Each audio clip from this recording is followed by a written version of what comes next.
मैं डॉक्टर राकेश भार्गव, पूर्व principal dean faculty of medicine Jain medical college AMU Aligarh. Now I have joined RG medical college as medical superintendent. मैं chest specialist हूँ। जो आज topic जो हम डिस्कस करने जा रहे हैं वो गैस्ट्राइटिस, हिंदी में जिसको कहते हैं जठर शोथ।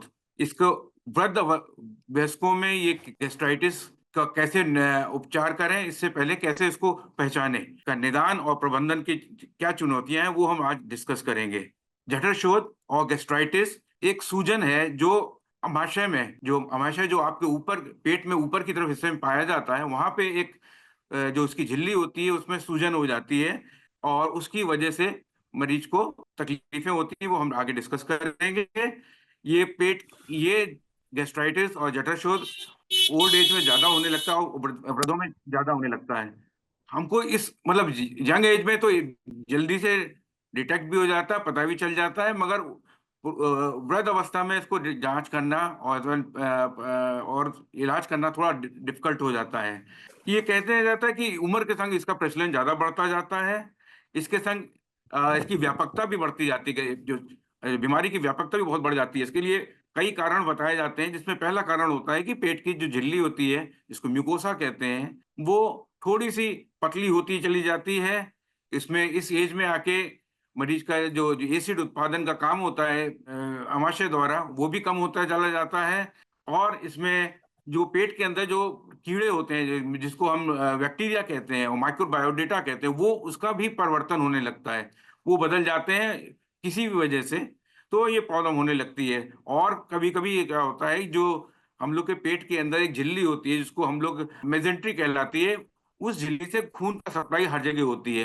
कभी कभी उस झिल्ली में खून की सप्लाई कम होने लगती है, उसकी वजह से पेट में इसमें भी खून की सप्लाई कम हो जाती है, तो पेशेंट को परेशानी।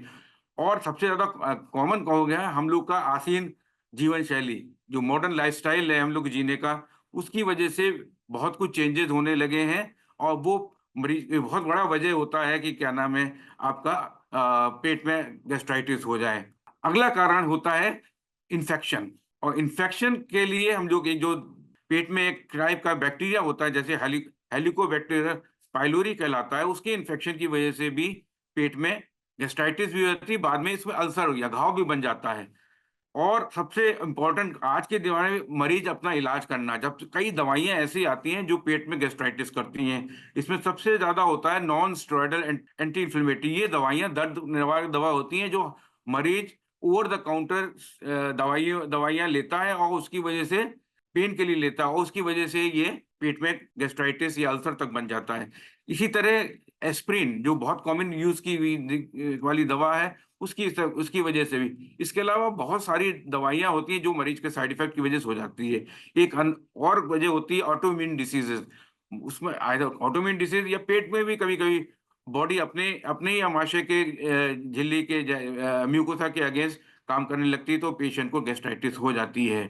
अब हम ये लोग डिस्कस करने चाहिए कि इस एज में क्या क्या सिम्टम मिलते हैं या क्या क्या लक्षण होते हैं। सबसे कॉमन लक्षण जो यंग एज में पाया जाता है वो पेट के ऊपर वाले भाग में दर्द होना, और ये सीने के बीच में भी हो जाता है। इसको हम लोग GERD कहलाता है। ये गैस्ट्राइटिस का एक सिम्टम होता है। इसमें मरीज को पेट में दर्द, संग में उल्टी आना, कभी कभी खट्टी डकारें आना, ये सब चीजें इसकी वजह से होती है। बट ये जरूरी नहीं कि ये यंग एज में तो मिलता है, मगर एज के संग बढ़ने के संग वृद्धावस्था में जरूरी नहीं कि ये सिम्टम मिले।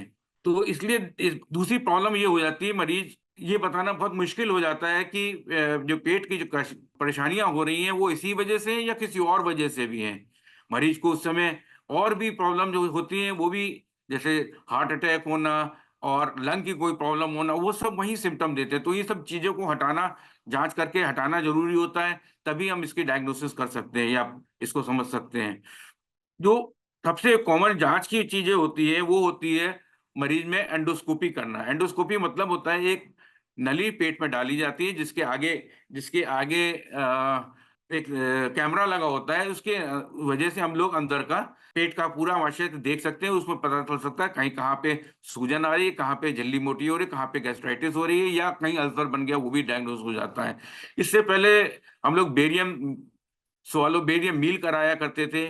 वो वो बहुत नॉन स्पेसिफिक होता था, मगर इसमें एंडोस्कोपी करने से ही बट वृद्धावस्था में जब पेशेंट की एज ज्यादा होती है, ये बहुत रिस्की हो जाता है करना, क्योंकि पेशेंट का अगर कोई और साइड इफेक्ट, कोई और बीमारी है जैसे हार्ट अटैक या हो चुका है, तो इन सब चीजों में और प्रॉब्लम हो सकती है। अब हम देखते हैं कि डायग्नोसिस करने के लिए मेन डॉक्टर का इसके बारे में पूरी नॉलेज होनी चाहिए कि वो, हाँ, सस्पेक्ट करना चाहिए कि अगर मरीज को पेट की कोई भी समस्या हो रही है तो गैस्ट्राइटिस भी, और ये एक प्रॉब्लम होती है, जठरशोथ और गैस्ट्राइटिस। अब हम लोग डिस्कस करना चाहते हैं कि क्या, किस तरह इसका इलाज किया जाए। सबसे पहले हम इसको किस तरह बचें। तो बचने में तो सबसे पहले वही होता है कि मरीजों को अपने बाहर से डॉक्टरों के बिना दवाइयां नहीं लेनी चाहिए। अगर ले भी रहे हैं तो कम समय के लिए लें। ज्यादा समय जो पेट के दर्द की, कहीं के भी दर्द की दवा है, वो ज्यादातर, जैसे एनेसाइड आपको बताया, ये दवाइयां ओवर द काउंटर मिलने लगती हैं, वो प्रॉब्लम करती हैं। इसलिए अगर ले भी रहे हैं तो बहुत कम दिन के लिए लें। लंबी लेने से पेट में गैस्ट्राइटिस और अल्सर बनने के बहुत चांसेस होते हैं। एस्प्रिन को भी हम लोग देखना पड़ेगा कि कितना, जो ज्यादा डोज की जगह कम डोज पे, मिनिमम डोज पे चलें, ताकि इसकी वजह से ये प्रॉब्लम ना हो। बस कई दवाइयां, जो और भी दवाइयां जो गैस्ट्राइटिस करती हैं, उसको अगर पहचान लिया जाए और उसके पहले ही जल्दी से जल्दी इसको हटा दिया तो चांसेस ऑफ गैस्ट्राइटिस बहुत कम हो जाती है। तो और कारण जो हमने शुरू में डिस्कस किए थे उनको भी देखना पड़ेगा। अन्य दूसरी चीज है कि हम खाने में क्या दें। खाने में अगर हम हल्का आहार लें, मसालेदार और अम्लीय पदार्थों को परहेज करें, तो ये लक्षण ठीक होने में। और सबसे इम्पोर्टेंट चीज होता है अल्कोहल। अगर मरीज रोज अल्कोहल ले रहा है तो चांसेस ऑफ गैस्ट्राइटिस बहुत हो जाती है। ये इसकी झिल्लियों को कमजोर करता है और उसकी वजह से पेशेंट को प्रॉब्लम होने लगती है। जो इलाज के लिए होता है उसमें सबसे पहले तो हम जैसे बताया कि बचना चाहिए। उसके बाद अब जो दवाइयां अवेलेबल हैं उसमें सबसे कॉमन है प्रोटॉन पंप इनिबिटर्स। ये कई तरह की प्रोटॉन पंप इनिबिटर आते हैं, इनका रिजल्ट बहुत अच्छा रहता है। मरीज अगर रेगुलर लेता रहेगा तो ये इससे ठीक हो जाए। बट प्रॉब्लम यही आती है वृद्धावस्था में। अगर पेशेंट को लंबी दवा पीपीआई दें तो भी प्रॉब्लम होने लगती है ये। तो इस तरह की दवाइयां हम लोग देख के हिसाब से देना चाहिए कि कितने दिन दें, उसके बाद कब तक उसको विड्रॉ कर लें। तो एक जो हमारा जो व्यक्तिगत दृष्टिकोण इसमें है, उपचार के प्रत्येक रोगी को स्पेसिफिक देखना चाहिए और उस बड़ा सूक्ष्म निरीक्षण करके उसका उसके हिसाब से इलाज करना चाहिए। हर मरीज का ट्रीटमेंट सेम नहीं होता, हर मरीज का अलग अलग होता है। इसलिए हम लोग को पूरी तरह जांच करके देख लेना चाहिए कि क्या प्रॉब्लम है, किस वजह से है, और उसी इसके हिसाब से इलाज हो सकता है। इन कंक्लूजन और निष्कर्ष हम ये कहते हैं कि जठर वृद्ध वयस्कों की एक समान स्थिति है। निदान और प्रबंधन के लिए अनूठी चुनौतियां पेश करता है डॉक्टरों के लिए। पाचन तंत्र में उम्र के संबंधित परिवर्तनों को समझना, एक अनुरूप दृष्टिकोण के संग सहवर्ती बीमारियां और दवा के उपयोग के लिए लेखांकन, प्रभावी प्रबंधन और गैस्ट्राइटिस का वृद्ध वयस्कों के जीवन की गुणवत्ता में सुधार के लिए बहुत महत्वपूर्ण है। इतना ही कहना चाहिए कि इस एज में हम अपने आप कोई दवा ना लें। अगर कोई तकलीफ है डॉक्टर से मिलें। और इसमें एक तो पीपीआई है ही है, संग में एक एंटासिड भी दे सकते हैं जो टेम्परेरी रिलीफ के लिए होता है। इससे कोई बीमारी की क्योर नहीं होता, बट क्योर हम लोग को, अगर उसमें इन्फेक्शन हो रहा है तो हमको इन्फेक्शन बचने के लिए एंटीबायोटिक देनी पड़ेगी, जो पाइलोबैक्टीरिया के लिए। और अगर कोई ऑटोइम्यून डिसीज तो उसका उसका इलाज प्रॉपर ढंग से करें तो इसमें फायदा होगा। मैं बचाव के लिए आप लोगों से इतना और कहना चाहता हूँ। हर मरीज अपने गैस्ट्राइटिस से बचने के लिए अपना अपना डेली की रूटीन, जो आपका जीवन शैली है, उसको बहुत सुधार लाएं। जैसे मैंने आपको बताया कि इसमें हल्का खाना, मिर्च मसाले वाले खाना, बहुत तला हुआ खाना, इनको सबको अवॉइड करना चाहिए। दूसरी चीज है, आप अपना रेगुलर एक्सरसाइज करें, अपनी बॉडी में कमजोरी ना लेने दें, वो अगेन प्रॉब्लम क्रिएट करता है। तीसरी चीज जो बताई है सबसे ज्यादा, वो होती है अल्कोहल। अल्कोहल अगर आप ले रहे हैं तो मतलब ऑलमोस्ट 100% चांसेस है कि आपको गैस्ट्राइटिस होगी।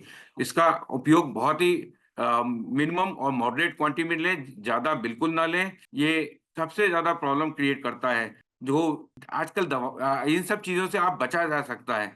कुछ बीमारी, कुछ प्रॉब्लम ऐसी होती है जिसमें बचा नहीं जा सकता। जैसे आपको कई बीमारी हैं, आपको उनकी दवाइयां चल रही हैं उसकी वजह से, तो उनको हमको उसके संग संग इसकी दवाइयां भी देनी पड़ती हैं। तो ये दोनों, बाकी जो संग में बीमारी हैं उनकी दवा, प्लस गैस्ट्राइटिस बचने की दवा भी देनी चाहिए हम लोग को। और इसके संग संग हमें ये देखना चाहिए कि मरीज दवा प्रॉपरली ले रहा है कि नहीं। अब जितने भी पीपीआई आ गए हैं वो एक दिन में एक बार काम करने से ही मरीज का बहुत ज्यादा कंट्रोल कर लेते हैं। तो मगर प्रॉब्लम यही है कि हमको इन दवाइयों को सुबह खाली पेट लेना चाहिए ताकि इसका मैक्सिमम इफेक्ट हो, और ये पूरा 24 घंटे तक हमको कंट्रोल करें। मेन प्रॉब्लम अगर हमको रात में एक्स्ट्रा आती है तो हम उसकी पीपीआई की डोज बढ़ा सकते हैं, और संग में इसमें हम लोग एंटासिड होता है जो अम्लीय पदार्थ होता है उसको हम ले सकते हैं। खाने में भी अम्लीय पदार्थ हम कम से कम लें तो ज्यादा फायदा होगा। Thank you.